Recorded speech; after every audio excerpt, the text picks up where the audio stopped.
There is nothing worse than potential unrealized. We all have things that hold us back. What if we could find a way to get us unstuck? I'm Lachelle Weemy, and I am going to walk alongside you as you make the decision to get unstuck. Tune in as I help you realize that you are not alone, inspire hope, and offer practical solutions to help you step boldly into the life that you are meant to live.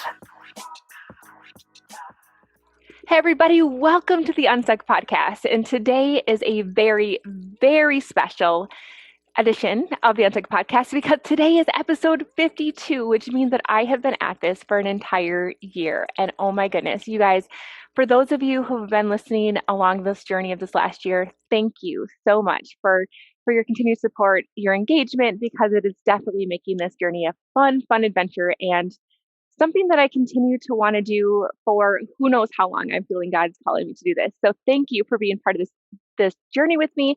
And I cannot wait to just continue to grow with you. So for those of you guys who are maybe new to this podcast and the platform, we are the UNSTUCK podcast. I am your host, Lachelle Weemy, and today I am going to be basically taking the stage solo. So a lot of my past episodes have been really, really great, amazing interviews with people. But today I kind of wanted to give you guys a little bit of background of me and a question that I get asked all the time, which is, Lachelle, oh my goodness, like, girlfriend, how are you doing all the things that you have on your plate when you have a full-time job and you're a mom? Like, how in the world do you make that work? What does a typical day look like for you? And what tips do you have for me? And so that's going to be my focus today. So if you are curious or if you are new and just literally want to figure out a way to have it all, you're going to want to keep listening. Okay. So if you don't know already, a little bit of kind of the pieces of my puzzle. So I have two kiddos right now, currently as I record this. I have a 12-year-old boy and an 8-year-old girl that just have completely stolen my heart. My husband is a teacher. It is May, which means that he has 1 month left of school, and then he's home with the kids in the summer, which is always an adjustment. Good. And then, like, oh my goodness, I don't have any time to myself. So that's always a transition. And then I have a full-time career as a nurse anesthetist. So I work 4 days a week in the operating room. Love my career. I love my patients. I love my colleagues. Went to school for a really long time to do what I do.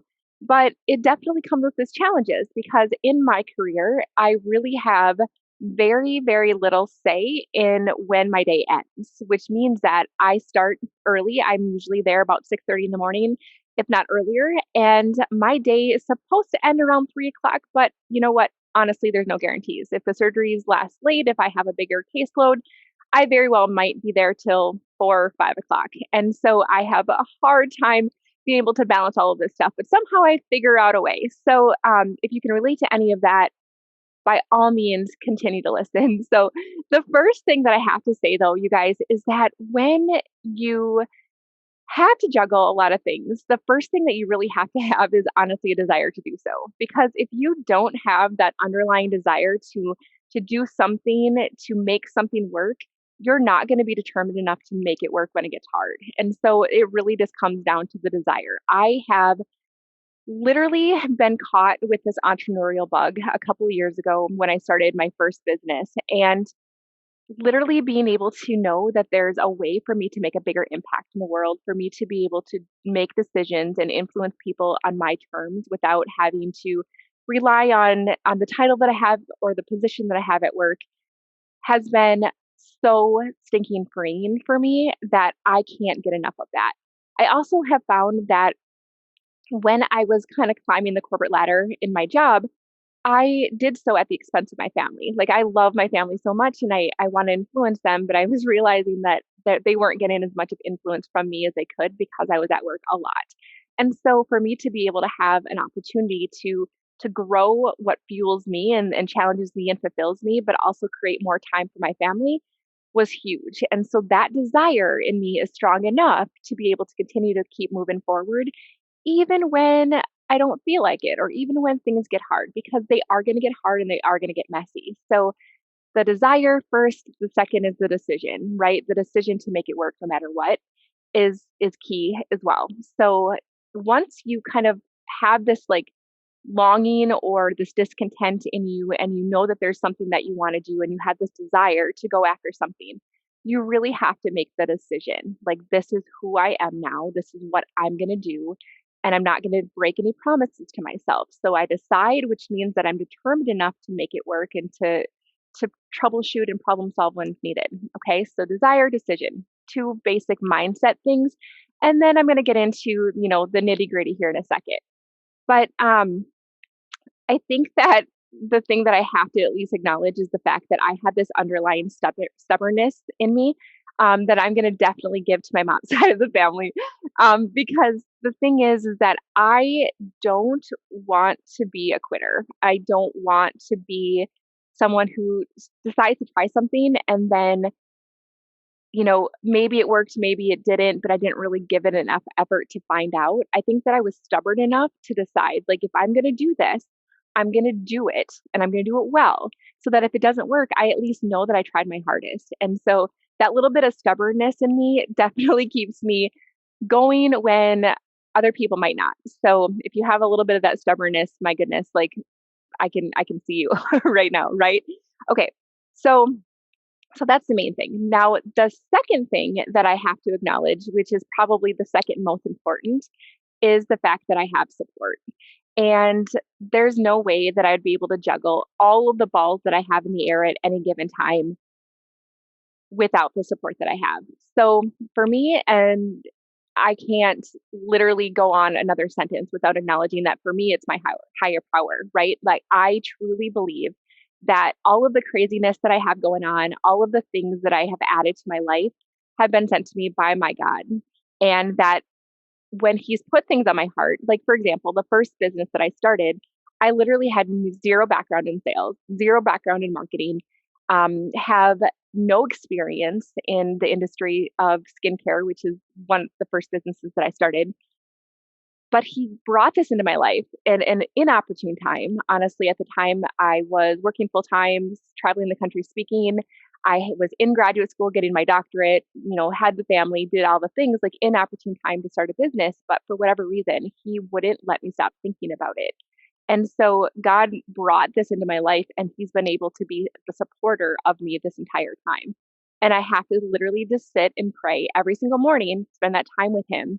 And I'm able to let him fuel me. I'm able to let him guide me, help him, have him help me figure out what it is that I need to do today. That's the most important thing. So without that, I probably would be floundering. So that's my honest answer there.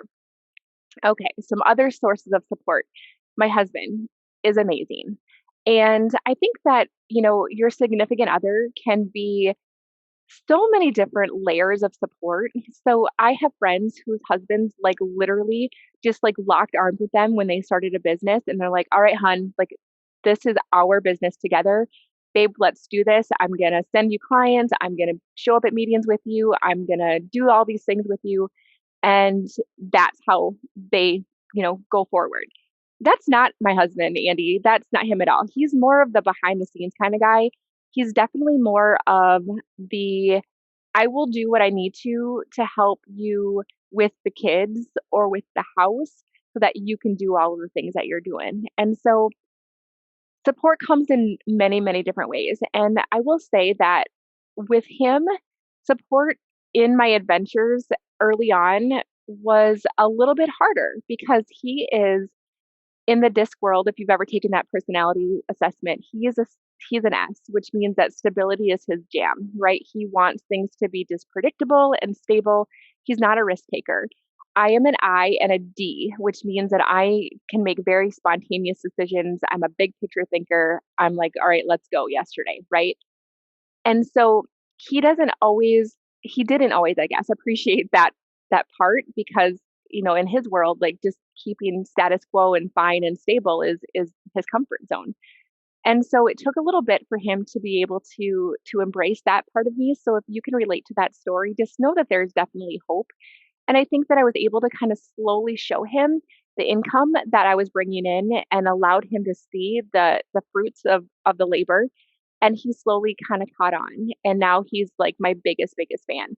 Um, So I think that knowing that your spouse, you know, might not get it, but can serve in other ways is really helpful. And honestly, I can think that if your spouse or your significant other is not supportive at all in what you're doing, that alone can go back to the first tip I gave, which is the determination and the fuel and the stubbornness. So oftentimes I have friends that are in that boat and they're like, okay, I need to make this happen because I need to prove to him or her that this can be done. And when they get there and when we get there and they see that, they're going to be all in, and so that fuels them. And so wherever you're at, use it as a gift, use it as a way to support you, even if it's not what you think it should be, it can still fuel, it can still support, okay?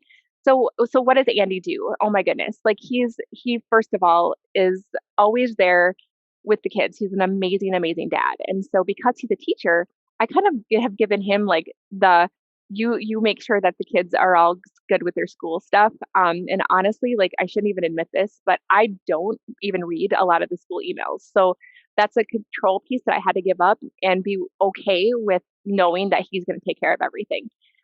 He makes sure that their homework is done. I help with that as well, but that's his primary thing. He absolutely helps cook. He loves to do our grocery shopping, and not necessarily because he wants to support me, but because he knows that if I go, I'm going to spend more money and I'm not going to stick to the list. But if he goes, he will definitely, be able to stick to the list and get what we need. So he volunteers a lot for that part of our life. He does things. He helps to pick up around the house.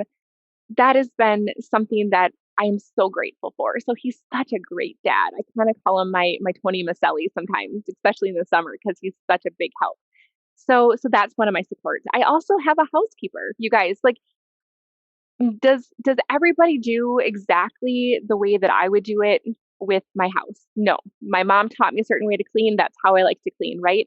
But you have to get to a point if you're willing to give up something for something better. You have to be able to give up the good for the great, right? And so for me, I had to realize that my control over the way my house was cleaned was holding me back from getting things done that were going to make my family life better. And so the people that have come in, I've had several people come in over the years to help me clean. Do they all do, the same way I would do it? Absolutely not. But do they help me continue to keep going? Absolutely. So give yourself that permission to spend the money, give yourself that permission to give up the control and give up the good for the great. That's my advice on the housekeeper thing.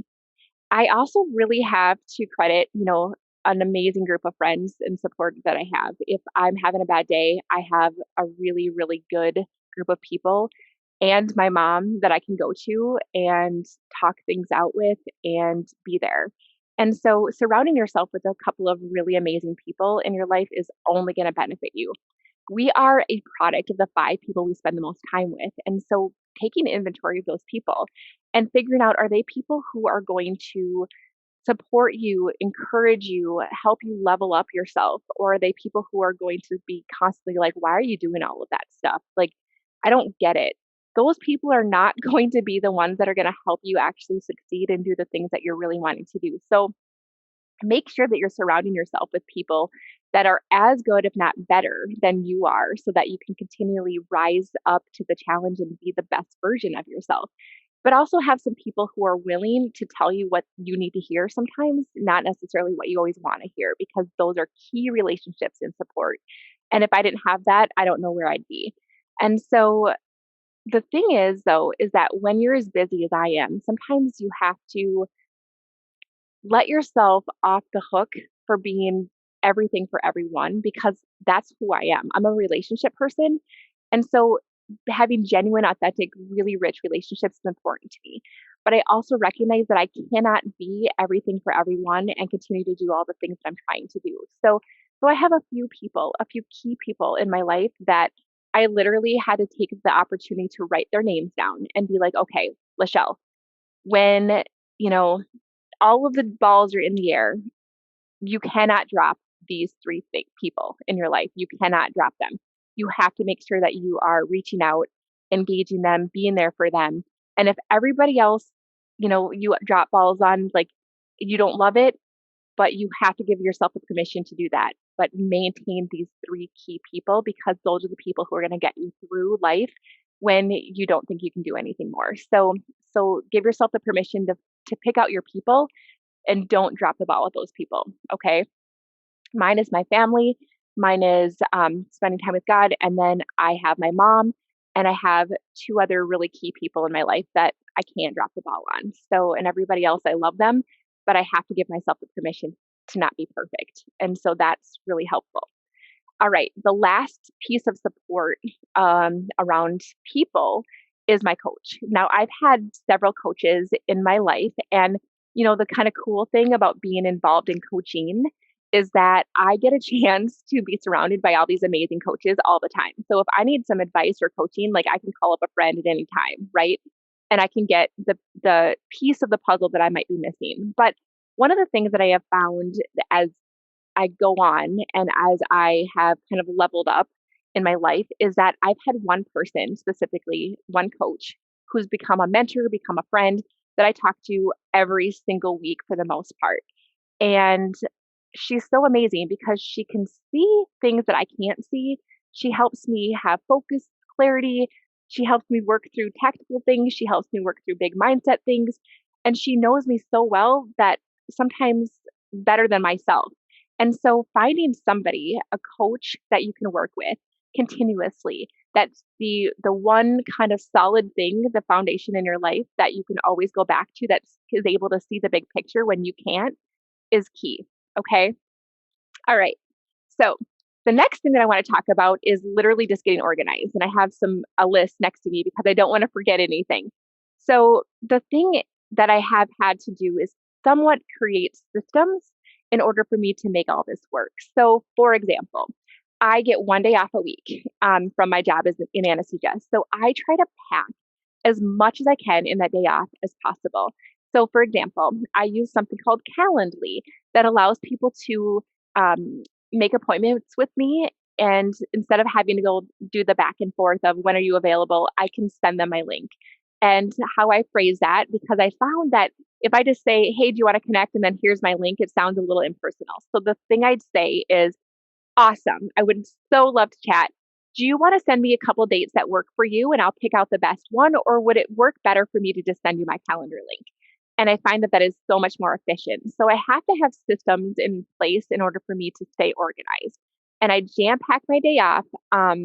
And I literally try to schedule things that batch so that I can get as much done as I can in one single time frame, right? And batching means that you stick to one thing that you do for a extended period of time so that your creative energy doesn't have to switch between different things, right? So, for example, if I'm going to work on social media planning, I'm going to batch a couple of hours so that I can get into that flow and get that done.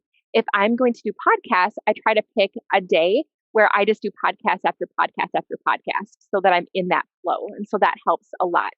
The other thing that I do is I've created habits. So every single time that I'm offered a coffee break at work, I take my computer and I get work done for my businesses on my coffee breaks and on my lunch breaks. And it's something that has become such a habit that I just consistently do it so that I don't have to honestly feel guilty at home if I'm trying to bring it home and not be with my family. So that's a positive reinforcement for me. If I'm disciplined enough to go into a space by myself on my breaks and work on my business, I'm able to then spend the time with my family at home. And so that's a sacrifice that I'm willing to make, right?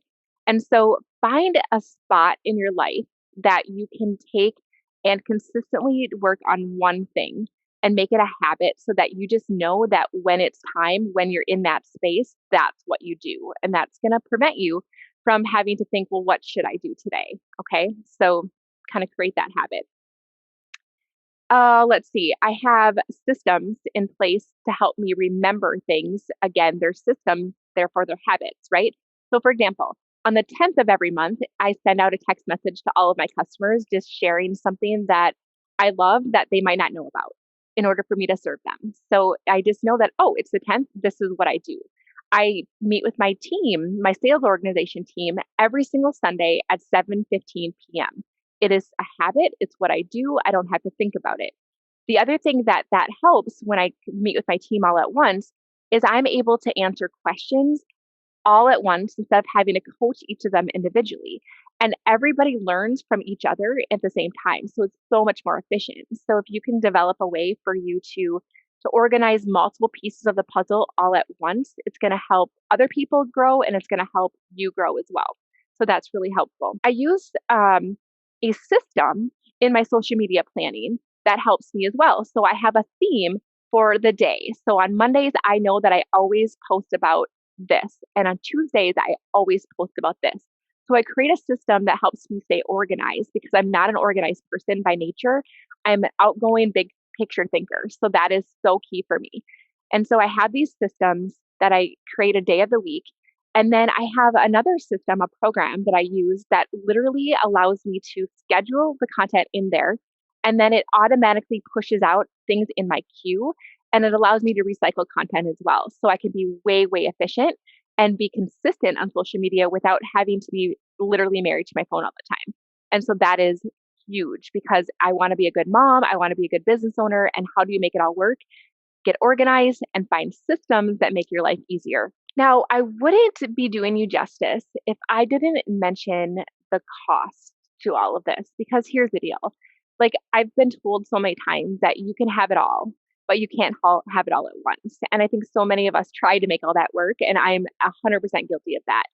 And so you have to recognize that if you want something to be bigger than you, if you want something to turn out successfully, if you want something to level up, and you want to accomplish all of these things, everything has a cost. And so this is the thing. Like I might have just given you like my Instagram beautiful reel, but now I'm going to take you into the down and dirty and tell you that there are decisions that I've had to make that have literally had to be made in order for me to make all of this stuff work. There is a cost, right? Let me ask you this. Are you a business owner and you feel like you are literally tied to your phone all the time in order to keep up with social media? You know you need to post consistently, but you don't know what to post and you don't want to have to post every single day because it means that you're married to your phone. So then you're not consistent and then business doesn't follow.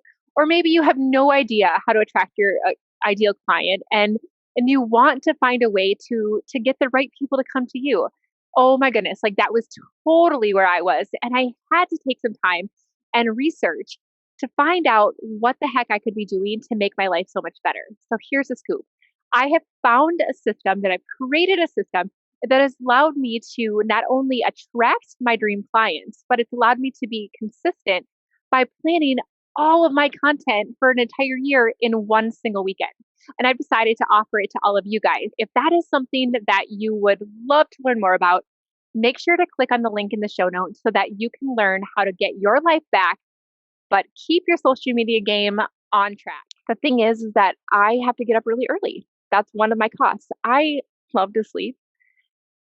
I'm definitely more of a morning person than a night person, so I have to know that about myself. And so you might be reverse in this, but because I have to get to work so early, I have to get up really early in order for me to find the time to do the things that I want to do. And so literally there are days, most days that I get up between 4 and 4:30 in the morning, which is crazy, crazy early. I wish I could go to bed a little bit sooner, but my kids prevent that from happening. And so I literally go around tired most of the day, to be honest with you. So I have to literally decide the things that I'm trying to do are worth the cost. And in this case, it's getting up early. Okay. I also have to make decisions that are going to support me in the long term. So that means that I'm not somebody that's really big on TV. Now, I used to love TV, but I have to decide that I have so many hours in the day. What do I want to spend that time on? Is it watching somebody else build their life or watching somebody else's life? Or do I want to be building my own? And that's the decision that I had to make. So my Netflix, my cable, that's stuff that the rest of my family enjoys, but I honestly really don't watch a lot of TV.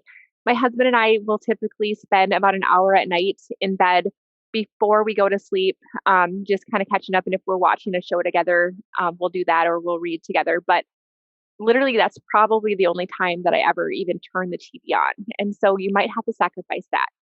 The other thing that I've had to sacrifice and be able to give up in the cost is my desire to be perfect. I know that When I was a brand new mom, before I had started any of my businesses, I was obsessed with Pinterest, and I think a lot of new moms can get that way, right? Where we see these beautiful decorated rooms, we see these beautifully orchestrated birthday parties, we see all of the amazing things that you can do in a Shutterfly photo book, and I did all of it, right? Like I remember having my son's birthday party and just going all out with everything from literally, sounds so ridiculous, but I made a dress for my daughter to wear that matched the theme of the party for my 4-year-old. Like, what the heck, right?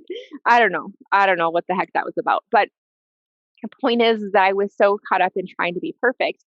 And when I started all my businesses, I literally had to let that go. Like now, my birthday parties for my kids are, hey, pick 2 friends and we will do whatever you guys want to do. And if you want to have a sleepover, we'll do that.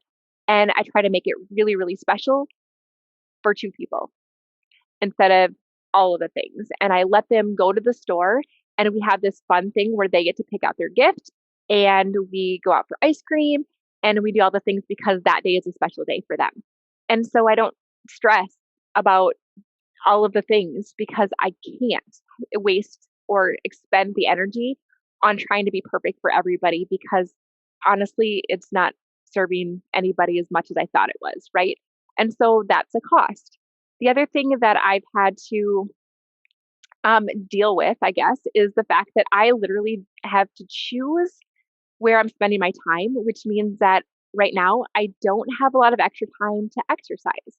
Now, that kind of stinks, right? Because I really do want to make sure that I'm taking care of my body and that I'm getting in better shape. But the reality is that I have already, I'm getting up at like 4 in the morning. I don't necessarily always have time after work, and at night I'm exhausted because I'm getting up so early. And so I know that those are excuses. I know, right?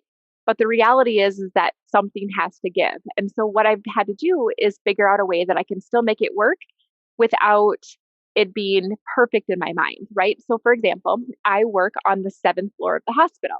And so I take the stairs every single day. I take the stairs and the ramp. I try to get my steps in as best I can.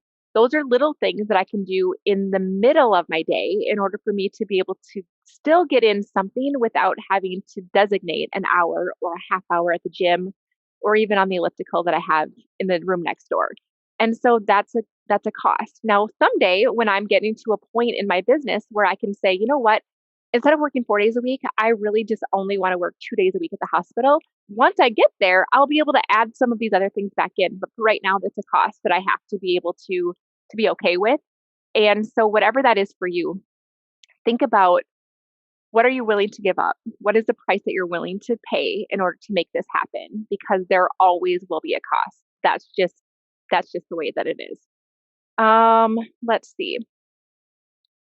That's pretty much it for costs that I want to talk about today. And then the last thing that I want to say is that there are some surprising things about me that you might not know. So these are the imperfections. These are the things that probably still cost, I guess, what I could say. But these are little things that about me that are so imperfect, right? And you might be looking out from Facebook land or from Instagram land thinking like, oh my gosh, Michelle, like, I don't know how you're doing all of that stuff. Just know that there is a hot mess express oftentimes going on behind the scenes that you don't see. So here are a couple of mine. I take Sundays off. Sundays are my day that I spend dedicating to God and dedicating to my family and resting. And I truly believe that my business is being blessed because I choose to be obedient to that, to take a day for rest, to take a day to not hustle for the sake of hustling. So that is something that I still do. The other thing that I love are I love naps. You guys, like if I could take a nap every day, I totally would. Not just because I'm tired and I get up so early, but I love naps. My friends tease me about it, whatever. And so obviously with me trying to grow everything, like I've had to give up that like desire to take a nap every day, but I still give myself the permission to take a nap on Saturdays and Sundays. Like that is my literally my favorite thing to do. And so that's another little quirky thing. Um, I definitely have days where I get completely overwhelmed. Like I tell you that I pray in the morning and I'm like, okay, Lord, like guide my steps today, help me to accomplish what you want me to do.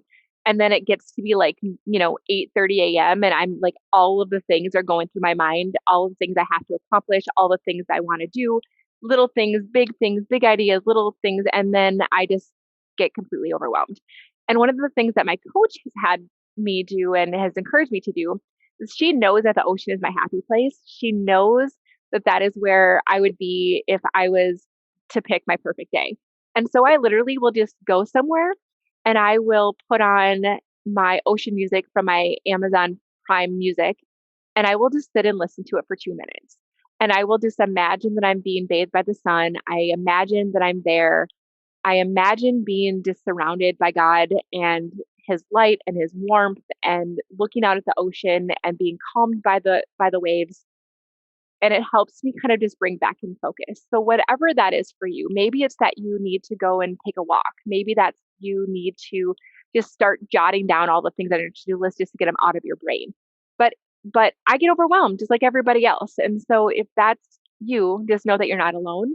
And sometimes I have to do that several times a day. That's my honest answer.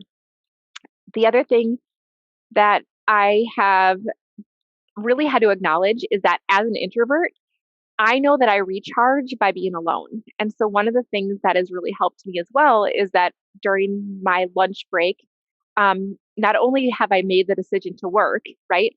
But I've made the decision to go off in seclusion in a place where I'm sitting by myself. And it allows me to just kind of not only get focused on working, but it allows me to kind of recharge because I'm not talking or giving of my energy to everybody else for that little bit of time. And so recharging, spending time alone at lunch was hard at first because I'm used to socializing, but I found that it really, really rejuvenates me and fills me up just by taking that time and being alone. So that's been a huge help. Um, I find that honestly, this is something that I'm really working on. I find that I'm late a lot. And it's not because I'm sitting at home and I don't want to get up. It's literally because I'm trying to put one more thing, um, you know, on my list of things I've gotten done. And so I might say, okay, like I have 15 minutes. I can quick load the laundry. I can quick send this message. I can, quick download this podcast. I can do all these things. And then it's like, oh crap, now I need to go. And then I'm just like throwing on my shoes and running out the door. And that's something that I'm working on because I think that that's adding to my stress for sure. But it's something about me. So again, it's a cost, right? I have all of these gazillion things going on, and the cost is that I find myself oftentimes late or running late or getting things just at the last deadline, and I hate that. So I'm working on that.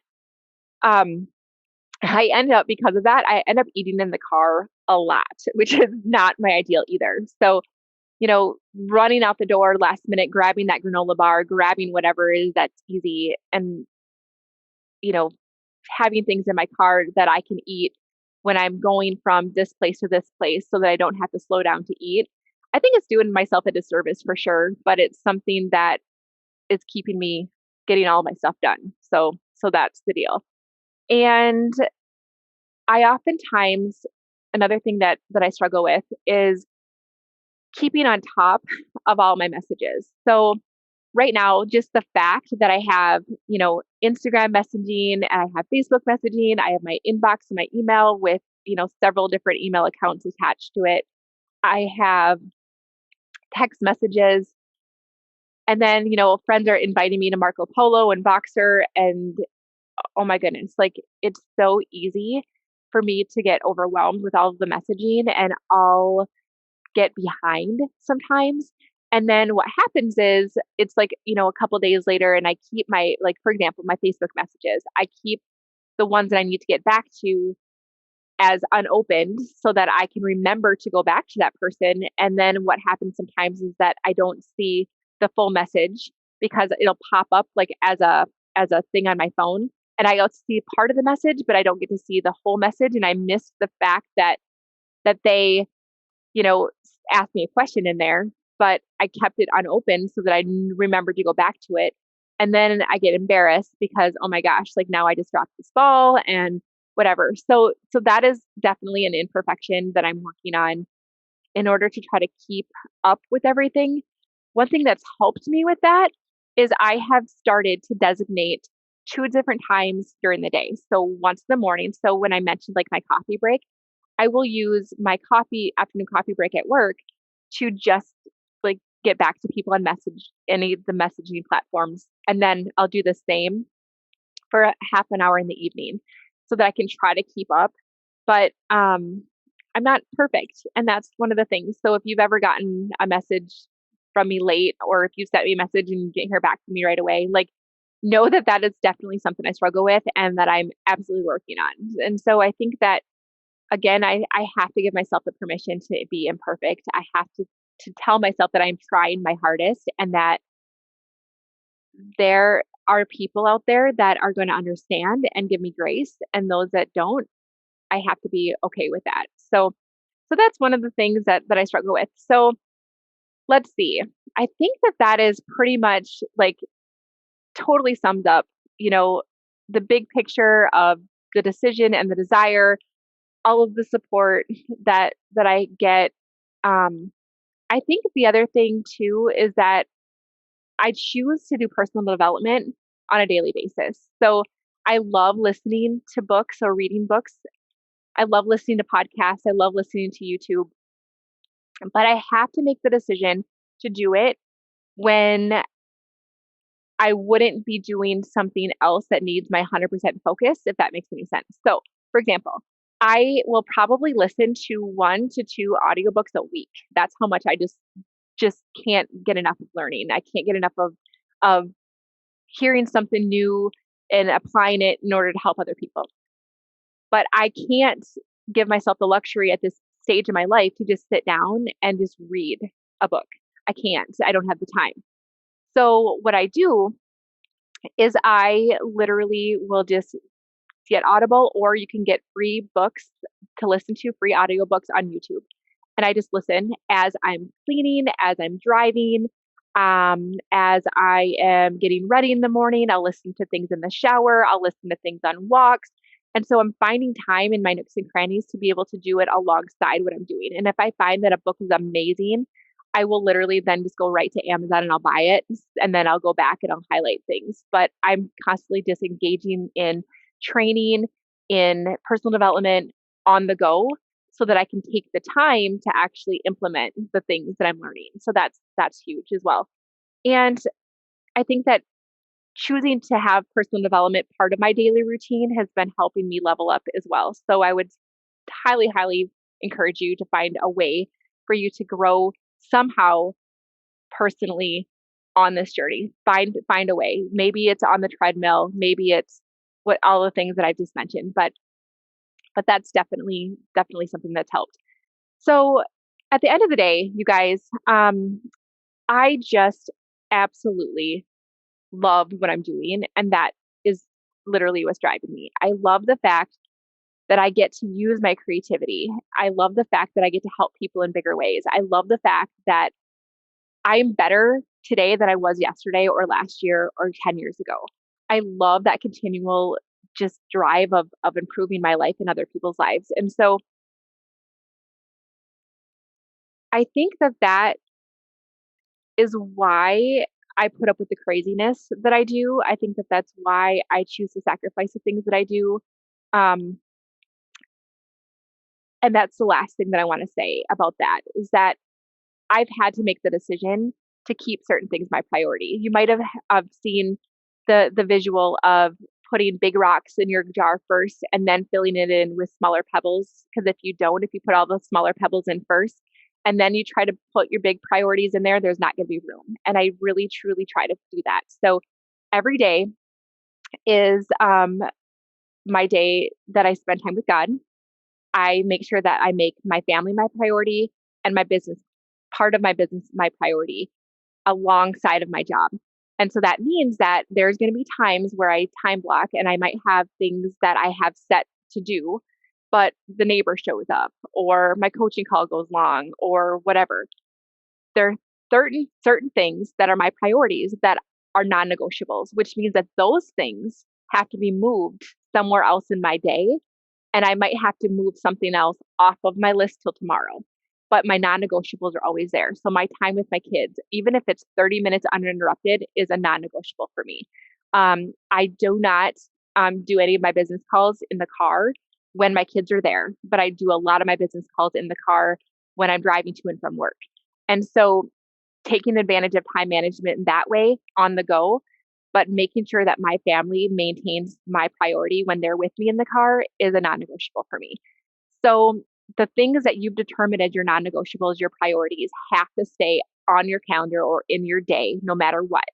But the other things, feel free to move them off, peel them off, delegate. I have a virtual assistant that I didn't mention that's been huge for me to do the little things that I don't want to do, and it frees my creativity and my mental energy off because I know that I don't have to worry about that, and I can continue to move forward. So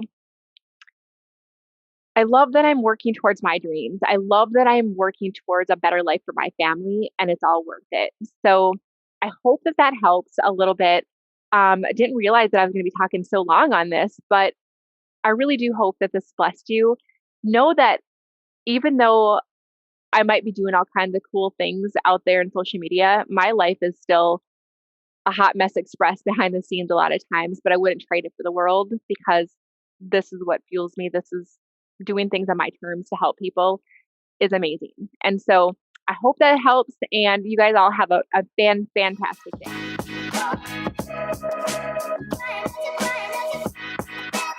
Thanks for listening. And if you know that you are made for more and you are tired of being held back and ready to get unstuck and step boldly into a life that you're meant to live, head on over to LachelleWeemy.com, request an appointment, and be ready for me to walk alongside of you personally to help you step boldly into the life that you are meant to live.